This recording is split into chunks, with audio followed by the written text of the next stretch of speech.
আসসালামু আলাইকুম রহমতুল্লাহি ওয়া বারাকাতুহু। বন্ধুরা সবাই কেমন আছো? আশা করি ভালো আছো। আজকে আমি খুবই ইউনিক একটা রেসিপি নিয়ে চলে আসলাম। এই রেসিপিটি বলতেই পারো তোমরা 2 in 1 রেসিপি, কারণ আমি 2 রকমের মাছ দিয়ে এই রেসিপিটি তৈরি করছি। এত ইজি এবং এত মজা, অবশ্যই একবার হলেও এই রেসিপিটা তৈরি করে দেখবা। নিজের পছন্দ মতো খাবার খেতে পারবা। তো আজকের মতো শুরু করা যাক। বিসমিল্লাহ। প্রথমে আমি একটা কড়াই বসিয়ে দিব। কড়াইটা গরম হয়ে আসলে তেল দিয়ে দিব। তেলটা গরম হয়ে আসলে দিয়ে দিব হচ্ছে আস্ত জিরা। জিরাগুলো দিয়ে এবার দিয়ে দিব হচ্ছে পেঁয়াজ কুচি। পরিমাণ মতো পেঁয়াজ নিয়ে আমি ভালো মতো নাড়াচাড়া করে নিচ্ছি। পেঁয়াজটাকে আমি ব্রাউন করে ভেজে নিব, অত ব্রাউনও করব না, মোটামুটি আর কি। পেঁয়াজটা ভাজা হয়ে গেলে এবার আমি পানি দিয়ে দিব, যেন পেঁয়াজটা পুড়ে না যায়। পানিটা দিয়ে কিছুক্ষণ একটু নেড়ে নিব। এবার আমরা দিয়ে দিব হচ্ছে লবণ। লবণটা দিয়ে দিব হচ্ছে তেজপাতা। এবার আমরা দিয়ে দিব হচ্ছে হলুদের গুঁড়া। এখন দিব হচ্ছে শুকনা মরিচের গুঁড়া। এখন ভালো মতো একটু নেড়ে নিব।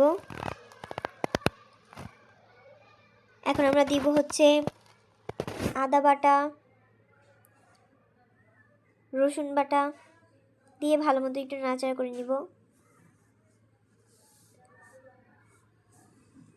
এবার ঢাকনা দিয়ে ঢেকে দিব। কিছুক্ষণ পর পানিটা যখন শুকিয়ে যাবে তখন ঢাকনা খুলে একটু নেড়ে নিব এবং এতে আমাদের পেঁয়াজটা গলে যাবে। আর পেঁয়াজ কষানো শেষ হয়ে গেলে আমি চিংড়ি মাছ এবং শিং মাছগুলো ধুয়ে নিয়েছি, এবার আমি দিয়ে দিচ্ছি তরকারিতে। দিয়ে ভালো মতো একটু কষিয়ে নেব। ভালো মতো কষানো হয়ে গেলে পানি দিয়ে দিব। পানি দিয়ে 2-3টা বলক আসলে আমাদের তরকারি রেডি। তো নর্মাল আমরা যেভাবে তরকারি রান্না করি সেরকমই, তেমন কোনো কষ্ট না, খুবই ইজি। অবশ্যই একবার হলেও বাসায় ট্রাই করে দেখবা, এত মজা, অবশ্যই ট্রাই করে দেখবা। তো এই যে ইউনিক রেসিপিটা তোমরা বলতেই পারো যে আমি কোথা থেকে শিখলাম, কারণ এটা আমার মাথার বুদ্ধি, বুঝতে পারছো?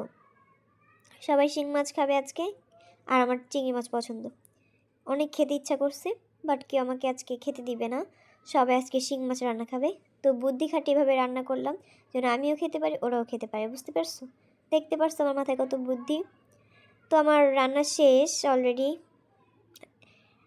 তোমরা চাইলে এখানে ধনেপাতা দিয়ে দিতে পারো, বাট আমি ধনেপাতা খাই না, তাই ধনেপাতা দিব না। লবণ কম বেশি হয়ে থাকলে দিয়ে দিবা। আমার রান্না শেষ। এ পর্যন্ত যারা ছিল ধন্যবাদ। পরবর্তী ভিডিও পেতে চ্যানেলটিকে সাবস্ক্রাইব করে দিবা এবং অবশ্যই বেল আইকন বাজিয়ে দিবা, লাইক করে দিবা, কমেন্ট করে দিবা। ধন্যবাদ। তো এখন আমি খাবো। আসসালামু আলাইকুম রহমতুল্লাহি ওয়া বারাকাতুহু। Bye bye.